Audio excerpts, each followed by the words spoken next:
बानी पीटीआई के अहलिया बुशरा बीबी जमानत पर रिहाई के बाद लाहौर रवाना। चेयरमैन पीटीआई बैरिस्टर गौहर ने डील के तहत रिहाई का तासुर मुस्तरद कर दिया।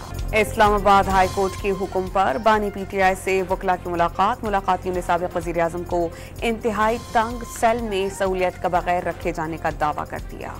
दफ्तर खारजा ने बानी पीटीआई की रिहाई के लिए अमरीकी कांग्रेस नुमाइंदों का खत मुल्की मामलात में मुदाखलत करार दे दिया। अमरीकी सदर को मुरासला सिफारती आदात की खिलाफ वर्जी करार। वफाकी हुकूमत ने ब्यूरोक्रेट्स के गैर मुल्की तालीमी दौरों पर पाबंदी आयद कर दी। वजीर आजम शहबाज शरीफ की मंजूरी के बाद एस्टेब्लिशमेंट डिवीजन से नोटिफिकेशन जारी। वफाकी वज़ीर अलीम खान और जाम कमाल ने सिंध को बलोचिस्तान से मिलाने वाले N25 पुल का इफ्तिताह कर दिया। बलोचिस्तान की मामला दुरुस्त करने के लिए हर मुमकिन कोशिशें जारी हैं। जाम कमाल का खिताब। वज़ीर आला पंजाब ने शेखुपुरा में सेफ सिटी प्रोजेक्ट का इफ्तिताह कर दिया। 2 हफ्ते के दौरान मजीद 5 शहरों में सेफ सिटी फाल करने का हुक्म। बैरून मुल्क जाने वाले पाकिस्तानी प्रोफेशनल्स जराइम पेश अनासर के हत्थे चढ़ गए। स्मगलर्स ने 16 आला तालीम याफ्ता पाकिस्तानी नौजवानों को यरगमाल बनाकर थाईलैंड से म्यांमार मुंतकिल कर दिया।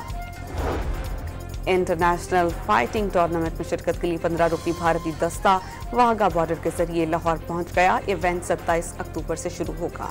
और पाकिस्तान स्टॉक एक्सचेंज में जबरदस्त तेजी का रुझान। 1700 से जायद पॉइंट्स के इजाफे से इंडेक्स 89,000 के करीब पहुंच गया।